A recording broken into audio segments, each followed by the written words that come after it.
Bienvenidos a una nueva clase de enfermería laboral. Hoy vamos a ver las adicciones de la empresa. Primero, las adicciones a sustancias. Las sustancias permitidas, que son el alcohol, el tabaco y el café. A pesar de ser sustancias legales, igual generan daños a la salud de las personas, por eso de ahí su importancia conocerla. ¿Qué es una adicción? Bueno, es una dependencia o necesidad hacia una sustancia por la satisfacción que le produce al individuo, o inclusive no puede que no sea una sustancia, sino que sea una determinada actividad. La adicción va a generar una conducta de tipo compulsiva, o sea que es repetitiva, una conducta incontrolable que va dominando al individuo y una conducta deteriorante de su estado psicofísico. Por lo tanto, es insalubre.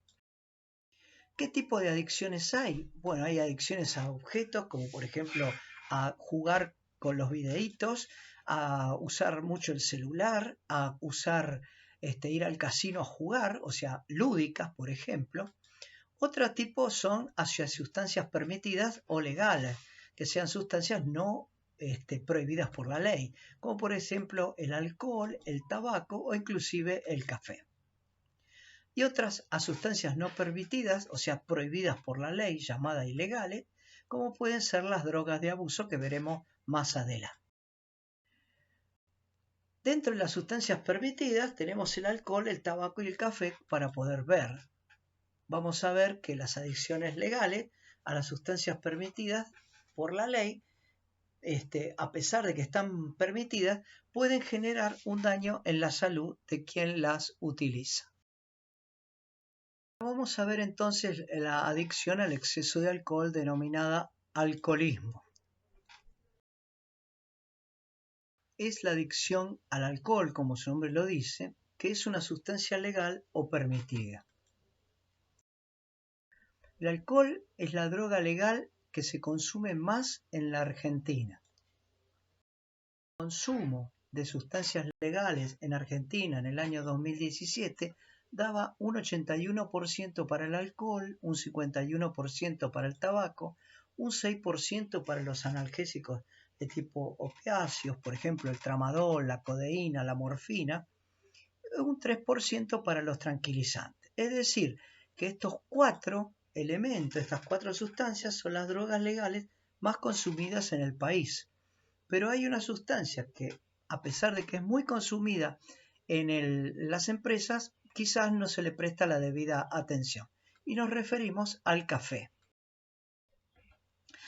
El alcoholismo es una enfermedad donde el individuo tiene una necesidad imperiosa de seguir bebiendo y con el tiempo se hace adicto. Es una enfermedad que tiene la característica que es crónica, dura toda la vida, no se cura, solamente se recupera un adicto al alcohol, es adictivo, o sea, siempre tiene ganas de seguir bebiendo y puede hasta ser mortal. ¿Qué factores predisponen? Bueno, el estrés es uno de ellos, la ansiedad, el hecho de estar deprimido o conflictos reiterados, conflictos de pareja, conflictos familiares, conflictos laborales, e inclusive la disminución de la autoestima. Todo esto lleva a que una persona comience a buscar soluciones en el alcohol. ¿Cuánto se puede beber y una persona puede trabajar normalmente? Bueno, esto es difícil decirlo porque va a depender de cada trabajador en sí. Así, por ejemplo, aquellos trabajadores que tienen una contextura física muy grande, exceso de peso, son gorditos y demás, van a tener una mayor fortaleza para resistir los efectos del alcohol que una persona que sea más delgada y pese mucho menos.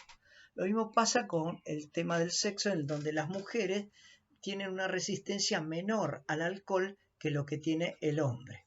Y otro también depende de qué tipo de bebidas se esté tomando. Si son bebidas de tipo fermentadas como la sidra o el alcohol, en estos casos fundamentalmente la absorción es mucho más lenta que si se trata de bebidas ya que tienen un sistema de destilado como puede ser el whisky, el vodka, el brandy, que estas ingresan rápidamente al torrente sanguíneo y una persona, digamos, se emborracha mucho más rápido que con las otras. Hay otros factores que ayudan, por ejemplo, si una persona toma alcohol y pasa mucho tiempo, cuanto más tiempo esté alejado de que dejó de tomar ese alcohol, mejor va a estar, se va a recuperar mucho más rápido. Lo mismo que si ha comido, el alcohol se absorbe en un 20% en el estómago y pasa a la sangre y luego va hasta el cerebro. En el caso de que aquella persona haya comido y tenga el estómago lleno, va a ser menor la absorción del alcohol y por lo tanto la llegada a sangre y provocar una embriaguez o un emborrachamiento va a ser mucho más tardía. Y el otro tema es si ya es un alcohólico. Aquel que es un alcohólico por ahí necesita más dosis que el que no lo es, el que es astemio, o sea que no toma alcohol para poder emborracharse. El alcohólico quizás necesita 4 o 5 vasos y por ahí el que no toma nunca alcohol, con 1 o 2 vasos ya está alcoholizado. Acá les dejo una tablita que va con los apuntes con respecto a cuáles son la tasa de alcoholemia según los pesos y los sexos. El alcoholismo tiene 5 etapas. La primera etapa, cuando comienza a beber alcohol, vamos a ver que se produce euforia, desinhibición, y si bien en esta etapa hay hasta 0,5 gramos por litro en sangre, igual sería mejor que esta persona no trabajase. O sea, puede conducir vehículos, podría hacer tareas no peligrosas ni contra la vida de él o peligrosas para la vida de otras personas que pudieran ser dañadas, pero igual la sugerencia es que no trabaje. Si sigue bebiendo, entra en la segunda etapa, donde hay una intoxicación, incoordinación y sensación de calor. O sea, se siente calor en la cara, sobre todo, camina bamboleándose para un lado o para el otro, y ya comienzan a estar los efectos de la intoxicación alcohólica, donde vemos que ya superó el medio gramo por litro de sangre, pero no supera los 2 gramos. Ya esta persona no podrá conducir ningún tipo de vehículos y seguro no va a poder trabajar en nada. Cuando sigue tomando, ya en este caso pueden aparecer las náuseas y los vómitos, empieza a tener la palabra arrastrada, lo que se llama disartria, y tiene somnolencia, sueños. Por lo tanto, balbucea, aparecen los trastornos digestivos y permanece mucho tiempo acostado. Esto lo vemos a veces en alcohólicos que quedan en el lugar que están, no llegan a la casa, por ahí quedan durmiendo tirados en una vereda, chicos que salen de un boliche, aparecen durmiendo en la vereda, en la calle, porque ya están en una etapa 3 del alcoholismo, donde ya están más de 2 gramos por litro en sangre, pero menos de 3. Estos casos va a ser muy raro que ustedes los vean en una enfermería laboral, en una empresa. No les llegan a la enfermera estos casos.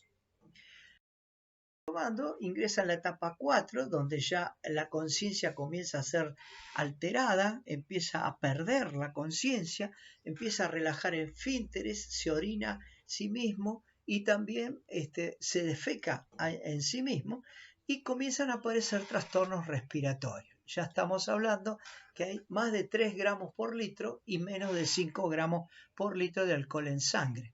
Ya que esta es una etapa grave, imagínense qué pasa si y entramos en la etapa 5, que es donde aparece un shock cardiovascular, un shock, una inhibición respiratoria y producen la aparición de paros cardiorrespiratorios que requieren maniobras de resucitación y ya estamos en una etapa totalmente gravísima.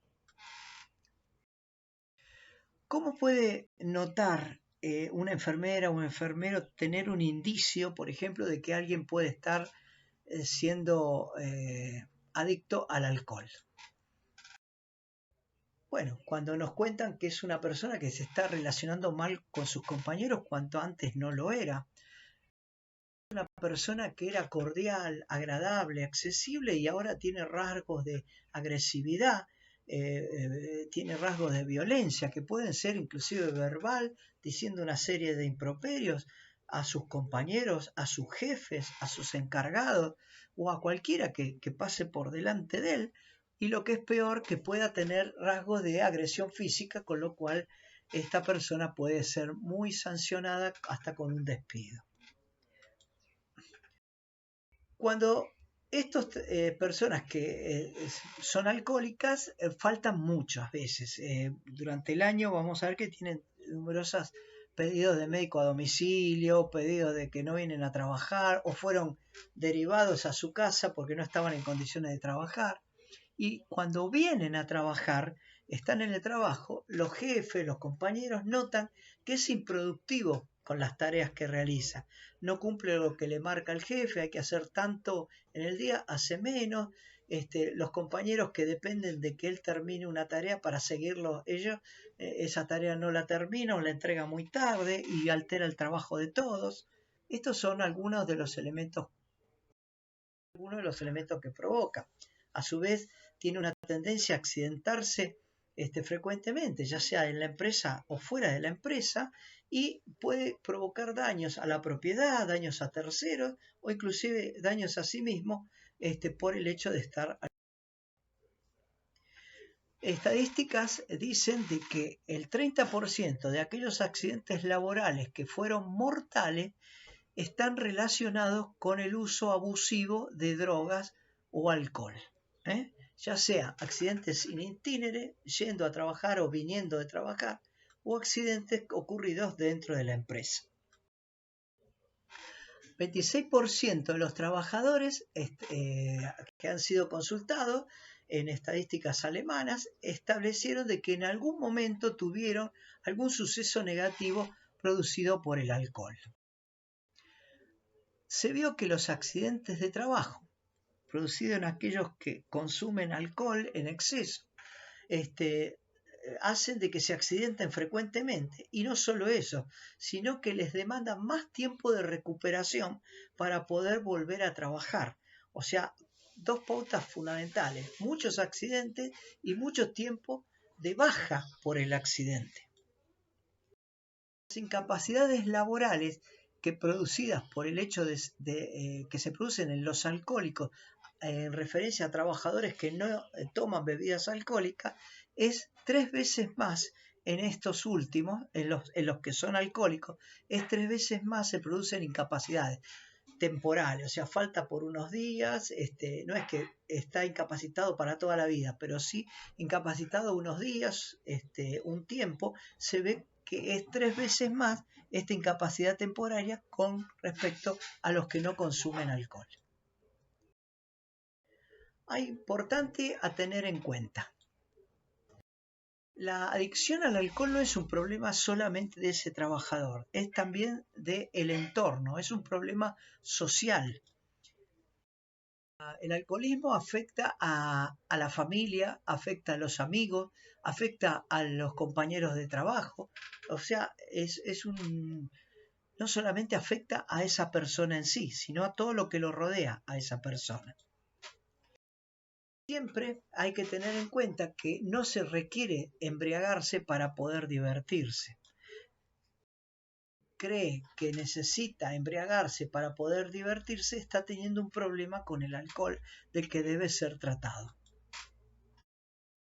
Una embriaguez frecuente va a generar una alteración en la corteza cerebral, sobre todo sobre las células nerviosas, que van a ser alteradas en su funcionamiento, y esta alteración puede generar hasta que se desconecten y sea una alteración crónica, irreversible. Y esto no pasa en forma aguda, rápidamente, sino que se va haciendo con los años.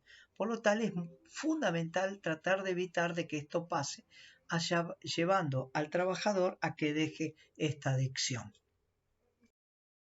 Si bien algunos toleran más el exceso de alcohol, hay personas que dicen: yo me tomo 5 vasos y no me pasa nada, y otros que toman un vaso y ya están con la cabeza que le da vuelta y demás. Hay que saber que con 2 vasos de cerveza únicamente ya alcanzamos por lo menos el límite para poder conducir un vehículo, que es medio gramo de alcohol por litro de sangre, con lo cual ya no tenemos una atención adecuada para conducir y podemos generar daños a nosotros mismos o a terceros. ¿Cómo se lo puede ayudar a una persona que tiene problemas con el alcohol? Bueno, primero, él tiene que asumir que tiene problemas con el alcohol y tiene que, en todo caso, estar dispuesto a recibir ayuda. Que está dispuesto a recibir ayuda, lo tenemos que enviar al médico.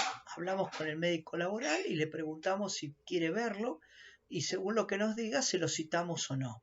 Si el médico laboral no quiere verlo, pues no le interesa, bueno, lo tenemos que mandar a la obra social para que busque ayuda con algún médico en una guardia, un médico especialista, que puede ser hasta un psiquiatra, para que lo ayude con esto y le diga qué es lo que tiene que hacer análisis, estudios y demás, y concurrir puede tomar una determinada medicación o concurrir a grupos de autoayuda o, además de tomar la medicación, ir a los grupos de autoayuda. Los grupos de autoayuda son personas que tienen el mismo problema, que se juntan y cuentan cómo están viviendo, qué les está pasando y ayudan muchísimo a los pares que lo están escuchando porque alguno se siente a veces identificado con esa persona y puede ver qué hiciste vos para esta situación y el otro le comenta y yo hice esto y esto y esto y me ayudó. Entonces empiezan a tomar prácticas de poder tratar de ir saliendo de esta adicción. ¿Cómo lo hace una enfermera? ¿Cómo ayuda una enfermera o enfermero laboral a un alcohólico? Primero es tratar de detectar que sea alcohólico o que tenga una adicción. Para eso hay que usar lo que yo les dije en una clase, que son los 4 sentidos: la vista, el oído, el tacto y el olfato, que son elementos fundamentales. Ver si un trabajador viene muchas veces con los ojos enrojecidos, ver si se está distraído en el trabajo, que nos cuentan, nos dicen que está depresivo, que lo ven tirado, que llora y demás, o que nos comenta que está cansado y no hizo nada, con lo cual pueda estar cansado y se siente muy cansado. Nos dicen los compañeros de trabajo o los supervisores, los jefes, que antes era una persona que era agradable, siempre estaba de buen ánimo y ahora se lo ve agresivo, se duerme en el trabajo o inclusive muchas veces está tan eufórico que no encontramos un motivo por el cual y hace cosas demasiado por esa euforia que tiene. Esto nos mantiene en una alerta de que puede subsistir una adicción. Ante la sospecha, yo tengo que comunicárselo al médico laboral. Mire, doctor, a mí esta persona le encontré esto, esto y esto, y sinceramente pienso que puede estar padeciendo alguna adicción. Yo momentáneamente lo que hice es sacarlo de la tarea porque era una tarea peligrosa, porque trabajaba en altura, porque había un riesgo para los compañeros de trabajo con la tarea que realiza, manejaba un CLAR, por ejemplo, y lo pongo en una tarea adecuada por 24 horas hasta que el médico laboral lo vea y tome cartas en el asunto, decidiendo qué va a hacer con él. Por eso hay que citarlo a una consulta con el médico laboral. Si se presenta alcoholizado, nunca debe trabajar ese trabajador y hay que enviarlo inmediatamente a un centro donde lo puedan atender. Algunas empresas tienen dosímetros para medir el aliento, la cantidad de alcohol en sangre a través del aliento. Con eso podríamos tener la certeza, pero si no lo tenemos, igual de todas formas lo tenemos que enviar a un centro de atención. Siempre conviene guardar reserva sobre lo que ustedes vean en estos casos por el hecho de lo que se denomina el secreto profesional. Imagínense que puede ser contraproducente para el trabajador si ustedes se lo cuentan a cualquiera. Sí lo pueden contar a su colega, a la compañera que los releva en el turno, se lo pueden contar y se lo deben contar al médico laboral. Después las adicciones pueden generar a través del servicio de medicina del trabajo algún método que pueda prevenir las adicciones o pueda realizar el tratamiento de adicción. Esto lo haría el médico laboral acompañado por los enfermeros o las enfermeras del servicio. Lo que ustedes tienen que hacer es brindarle todos los datos de acuerdo a la adicción que sospechan que pueden realizar. En este caso estamos hablando del alcoholismo, enviarlo a Alcohólicos Anónimos. Es decir, el alcohólico siempre tenemos que pensar que es un enfermo, no un delincuente. Y siempre hay que sugerirle el hacerse tratar por un médico, pero a su vez pedir ingresar a Alcohólicos Anónimos cercano a un lugar que le quede cómodo. Puede ser cercano a su domicilio o puede ser cercano a la empresa porque al salir justo el horario que tienen le combina, sale de la empresa y puede ir ahí. Esto es la mejor ayuda y es un punto Alcohólicos Anónimos que ha dado resultados muy buenos donde la gente no se cura, pero sí se recupera. Así que eso es muy importante. Vamos a ver entonces, ya vimos el alcohol, ahora comenzamos a ver las sustancias permitidas, el tabaco. Que tiene el cigarrillo es muy adictiva, tal es así que después del crack, que es una droga bastante fuerte, una droga dura como se dice, es una de las sustancias más adictivas. Ocasiona más muertes que los fallecidos por SIDA, por accidentes automovilísticos, por drogas ilegales, por quemaduras, por homicidios o inclusive hasta por suicidios. Algunos datos que seguramente ustedes saben, pero no viene mal recordarlos, que los fumadores en promedio tienen una expectativa de vida menor que los no fumadores. Las mujeres que fuman y consumen anticonceptivos tienen una chance mucho mayor de sufrir un infarto de miocardio. Algunos datos también hablan de que aquellas mujeres que fuman pueden tener bebés de bajo peso, con todo el riesgo que eso lleva para ese niño, de asumir enfermedades, infecciones y demás. El humo que arroja el cigarrillo al medio ambiente es muy tóxico, inclusive se han descubierto que tiene alrededor de por lo menos 60 sustancias que son cancerígenas y que están en el humo del cigarrillo. Hay dos tipos de fumadores.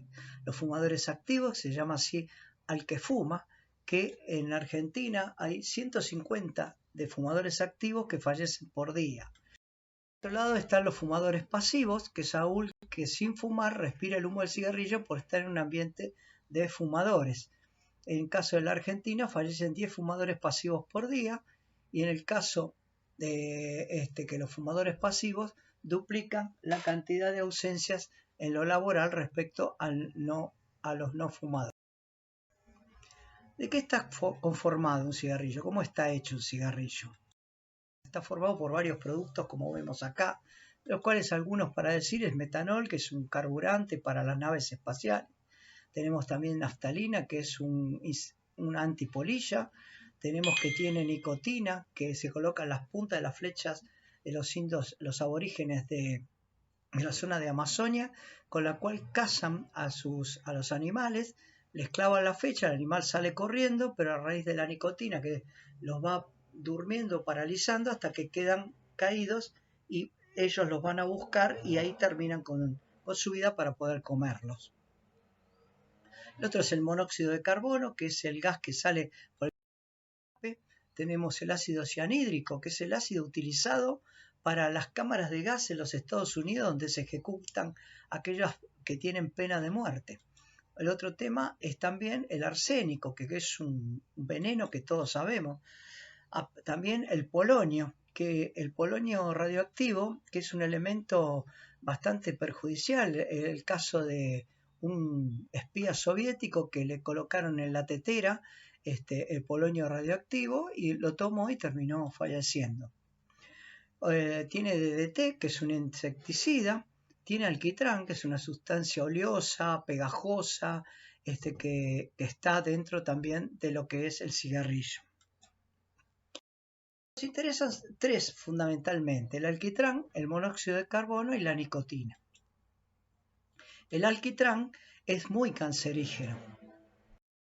Cuando entra en combustión el alquitrán, o sea, cuando se prende un cigarrillo y el alquitrán comienza a hacer erupción, va generando gases nocivos como por ejemplo un gas que es el cianuro, el dióxido de carbono que reduce el oxígeno que hay dentro de la sangre, el óxido de nitrógeno que va afectando el pulmón y también aparece el amoníaco que afecta a los ojos.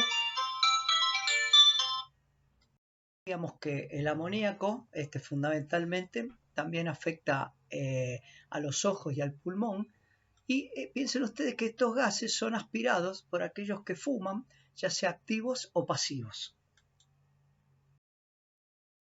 Otro elemento que nos interesa es el monóxido de carbono, que tiene la particularidad que desplaza al oxígeno. El monóxido de carbono está representado con las siglas C y O, como vemos ahí. Es un gas muy peligroso que no tiene olor, no tiene color, no se lo ve, no se lo huele, con lo cual puede generar afecciones muy importantes. Así, por ejemplo, al aspirarlo, tiene la particularidad que ingresa rápidamente en el torrente circulatorio y empieza a acumularse, de manera tal que el contenido que debe tener el cuerpo humano en monóxido de carbono es 0 en sangre. Pero hay una elevación entre el 10 al 30%, genera cansancio, puede aparecer mareos o inclusive náuseas y vómitos. La elevación es moderada, ya está más de 30% y puede llegar hasta 50%, empieza a generar un dolor de cabeza muy particular que es como que la cabeza le explota, se le partiera. Pueden provocar a su vez confusión, desmayo, alteraciones visuales. Cuando ya es muy severa en la elevación de monóxido de carbono, la acumulación en sangre, monóxido de carbono, estamos hablando que supere el 50%, ya pueden aparecer convulsiones, estado de coma o puede aparecer inclusive la muerte. Así actúa el monóxido de carbono. Dentro del glóbulo rojo, que está en la sangre, existen lugares específicos para el oxígeno y que el glóbulo rojo transporta a todo el organismo. Bueno, el monóxido de carbono es muy afín, ingresa rápidamente a la sangre y se ocupa los lugares del oxígeno dentro del glóbulo rojo. De esta manera el oxígeno no puede subirse al glóbulo rojo para ser transportado y por eso no es llevado a todo el organismo. ¿Por qué? Porque dentro del micro, que sería el glóbulo rojo, está lleno de monóxido de carbono y no hay lugar para el oxígeno. Le han ocupado el lugar al oxígeno, le han sacado la silla, el asiento que tenía el oxígeno dentro del vehículo y por lo tanto no puede ser transportado, quedando afuera.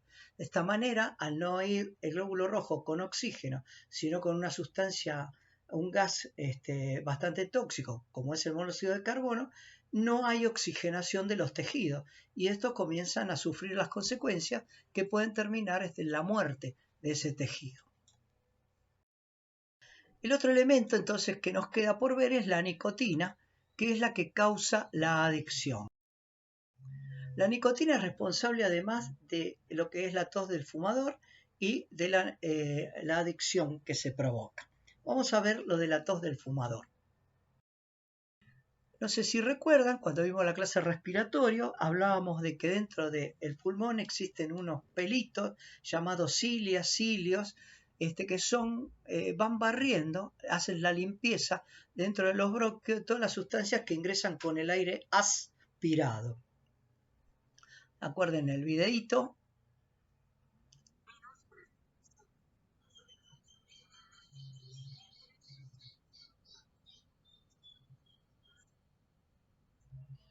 Eso es lo que hacen los cilios, barren las sustancias nocivas fuera de los pulmones. Pero cuando ingresa la nicotina, lo que hace es paralizar a estos cilios. Los para, entonces ya no siguen barriendo y el bronquio se comienza a llenar de desechos. Estos desechos pueden traer consecuencias severas para el pulmón. Los cilios paralizados, entonces por la nicotina, no pueden barrer el desecho que se va acumulando. Entonces permanece ahí en los pulmones. Una vez que el fumador se va a dormir, ya no ingresa nicotina a sus pulmones, la nicotina se va volatilizando y estos cilios comienzan a tener nuevamente vida y empiezan a barrer todas las sustancias hacia la garganta, o sea, las llevan hacia arriba para que luego sea expulsada por la tos. Cuando el fumador se levanta y se pone de pie, por gravedad, baja todo nuevamente, llega de la garganta, trata de bajar a los bronquios los vuelven a llevar a la garganta y comienza a aparecer, que es una tos que se produce al levantarse, por eso se le llama tos matinal y hace la limpieza de los bronquios, de los pulmones, o sea, expectorando todos aquellos elementos nocivos para el cuerpo humano que se fueron acumulando durante el día y la noche. La otra cosa que produce la nicotina es la adicción, o sea, aquella necesidad de fumar. La nicotina provoca la liberación de dos sustancias. En bajas dosis, una de las sustancias en bajas dosis tranquiliza. O sea, una persona angustiada, tensionada y demás, fuma un cigarrillo y lo tranquiliza. A su vez, le da placer, por lo tanto, se siente bien. En altas dosis, es como decíamos los indios, los aborígenes de la Amazonia, que le colocaban a la punta de las flechas para paralizar, o sea, paralizan los músculos, que no es el caso del cigarrillo. Esta sustancia que da placer y que tranquiliza, o sea, que baja un cambio, por así decirlo, es la dopamina. La otra sustancia, que es al revés, lo mantiene en alerta, lo mantiene siempre expectante, está con mucha atención, es una sustancia que hace que una persona, por ejemplo, fume en un casino para estar alerta y, por ejemplo, estar en una partida de póker y estar con todas las luces viendo lo que está haciendo, fumando, se mantiene en alerta. Otra de las cosas es, por ejemplo, se fuma en la tribuna por nerviosismo para mantener la atención en el partido. Esta sustancia liberada es la norepinefrina. Cuando se fuma rápidamente pasa a los pulmones de la sangre la nicotina. El paso es tan rápido que desde que se dio la pitada hasta que llega al cerebro pasan entre 7 a 10 segundos. Una vez que llega al cerebro da el efecto placentero, que dura pocos minutos y desaparece. Desea, por lo tanto, luego volver a tener ese efecto placentero el fumador y enciende otro cigarrillo. Como cada vez que fuma el efecto placentero va durando menos, para mantener el mismo efecto, tiene que fumar varias veces seguidas. O sea, va a empezar a fumar más cigarrillos para tener el mismo efecto. Porque cada vez que fuma es como que va disminuyendo el tiempo que se produce el efecto, cada vez dura menos. La nicotina no solamente afecta al pulmón, sino que afecta una serie de órganos, todo el aparato humano, todo el hombre, de manera tal que podemos decir que afecta a todo el cuerpo. Y esta afección, a medida que fuma, cada vez es peor. Se va acumulando esto y va haciendo un deterioro en el cuerpo humano. ¿Cómo se afecta el trabajo en el caso de aquellos que son fumadores? Bueno, puede haber efectos de forma indirecta o efectos de forma directa. O sea, efectos que no sean hacia el fumador en sí y efectos indirectos o efectos directos que actúan sobre la persona que fuma. Veamos primero los indirectos. Por ejemplo, aquella persona que fuma tiene mayor probabilidad de ocasionar incendios. Tiene mayor cantidad de días de ausencia al trabajo porque se enferma en forma seguida.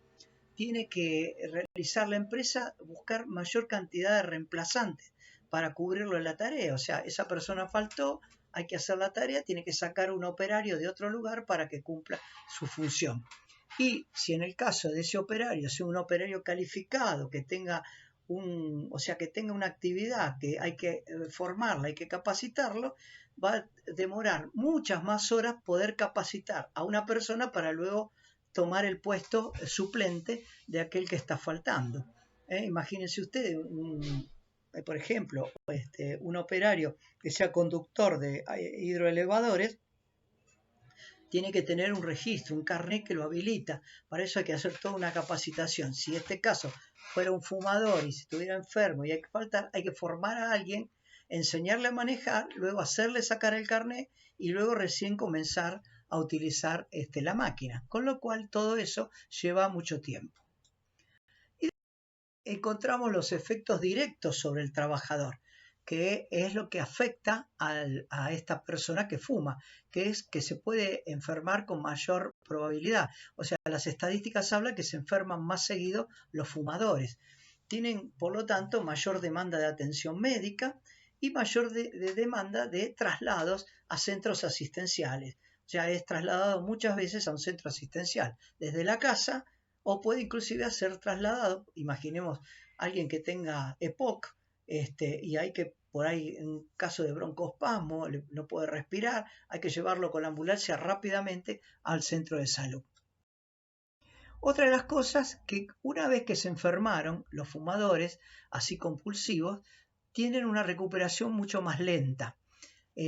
Van a faltar, como decíamos antes, muchas más veces que un no fumador, pero aparte de que faltan, cuando están trabajando, muchas veces están desconcentrados en sus tareas y no las hacen bien.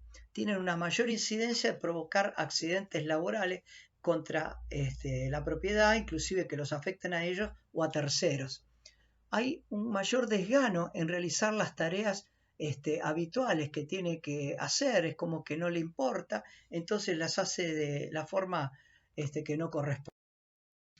Tienen menor productividad en el trabajo, o sea, por ejemplo, los trabajadores tienen objetivos que cumplir, quizás un jefe, un supervisor les dice hay que realizar esto en tantos días y cuando llega ese día no lo hizo.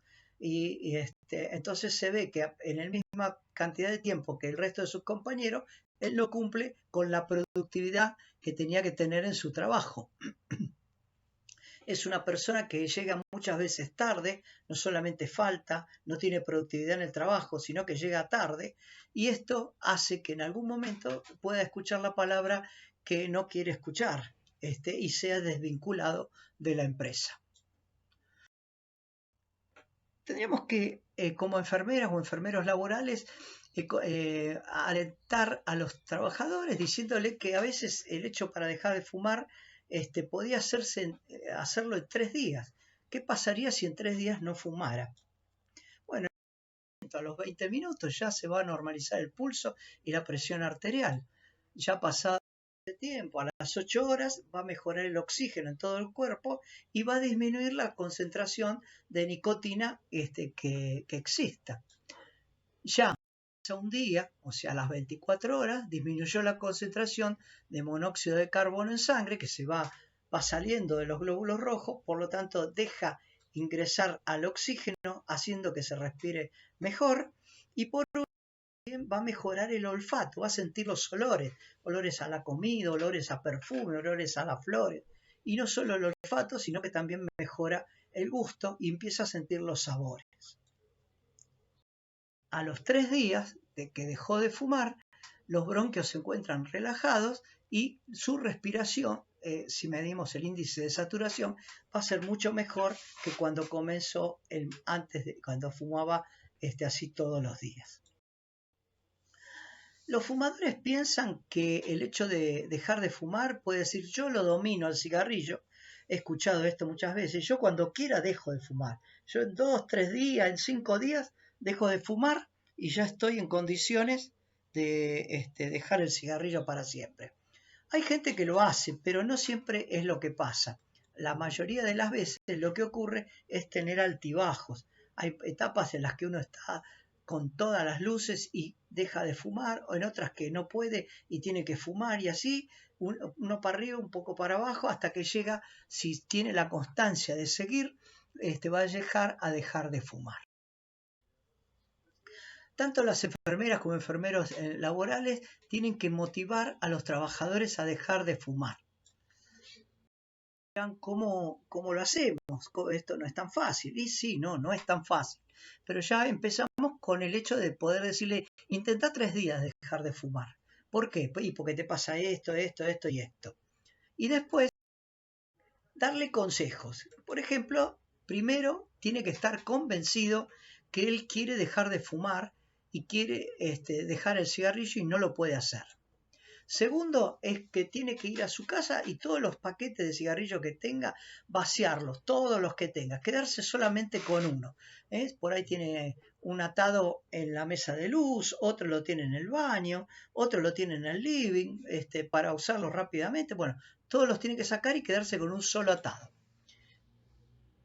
Y va a tener que cumplir la consigna de no aceptar invitaciones a fumar.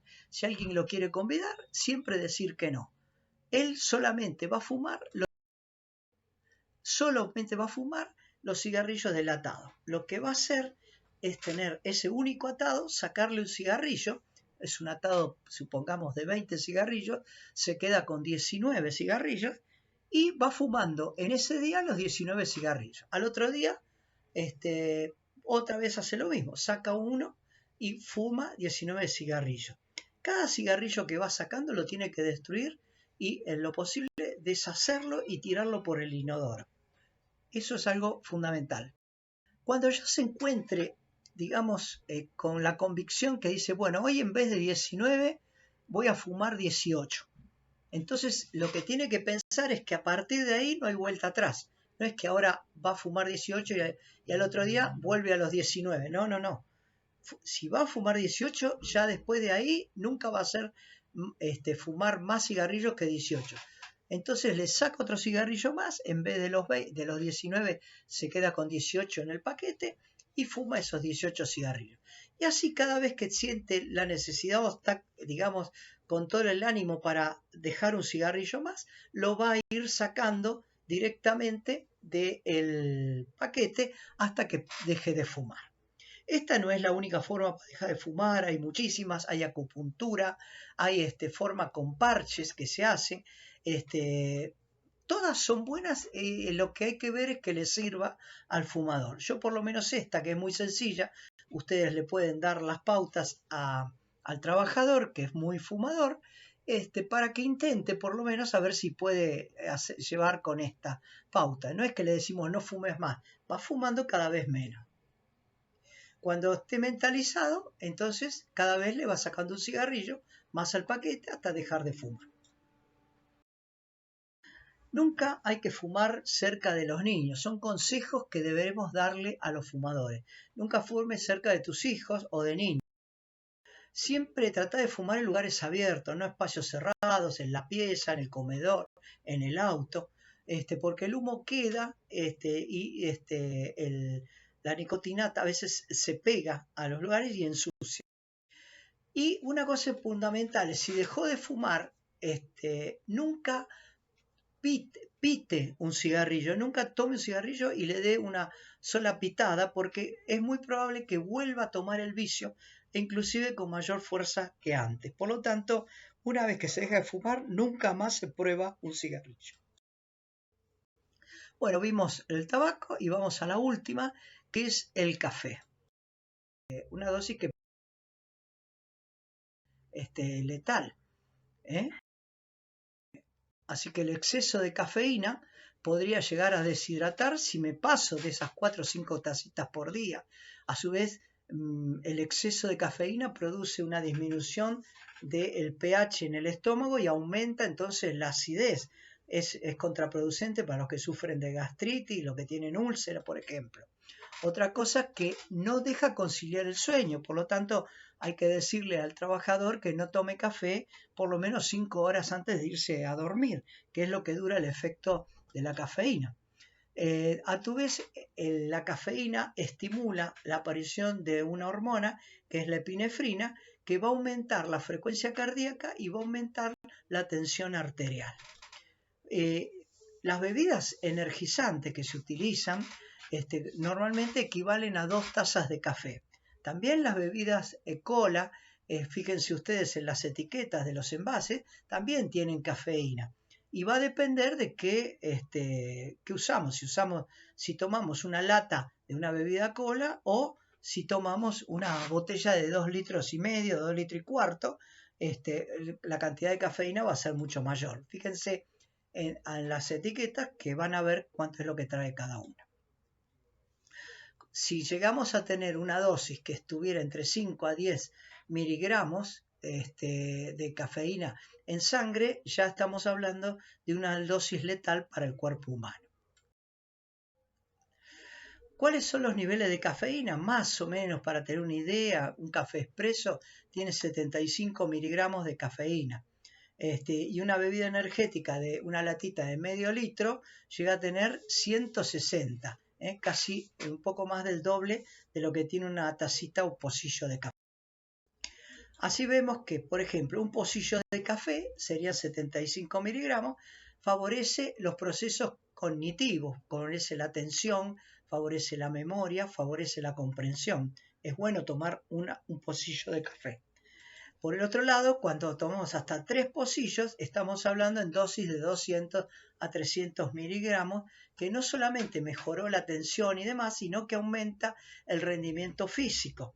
Por lo tanto, puede aumentar un poquito la frecuencia cardíaca, aumentar un poquito la presión, y si tenemos que hacer alguna actividad deportiva, nos va a ayudar para hacerla, porque va a estar nuestro corazón y músculos bien oxigenados y poder hacer esa actividad. Pero cuando llegamos hasta 5 pocillos como máximo, ya estamos en la dosis máxima. O sea, a partir de ahí ya nos va a hacer daño el café. Se ha visto, por ejemplo, que con hasta 70 pocillos o más se alcanza la dosis letal de los 5 a 10 gramos. Bueno, hay que evitar la cafeína en mujeres embarazadas porque pasa la placenta. Hay que evitar la cafeína en mamás que estén amamantando porque le pasa al bebé la cafeína. No tomen si son personas que tienen dificultad para dormir, entonces no deberían tomar café, sobre todo a la noche. Y si sufre de dolores de cabeza, esos dolores que parece que la cabeza se partiera, ya estamos hablando de cefaleas pulsátiles, migrañas, por ejemplo, tampoco tomar cafeína. En caso de gastritis, en caso de úlcera o en caso de que haya un reflujo del estómago hacia el esófago, lo que se denomina reflujo gastroesofágico, tampoco la cafeína es buena consejera. Aquellas personas que tienen problemas cardíacos del ritmo, o sea, arritmias,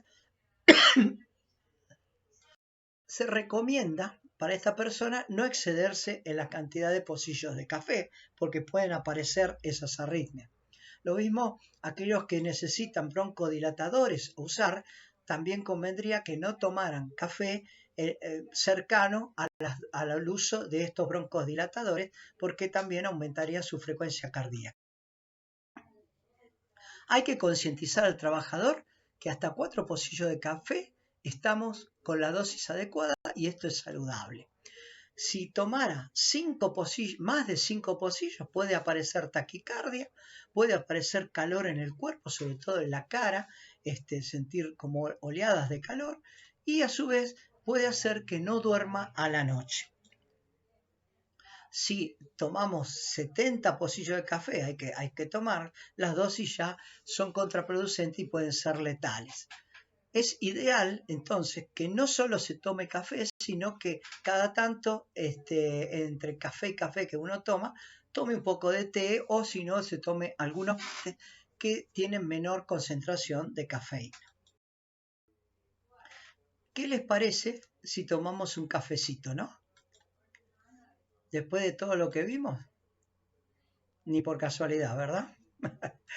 Bueno, gracias por la atención. Nos estamos viendo en la próxima clase. Adiós.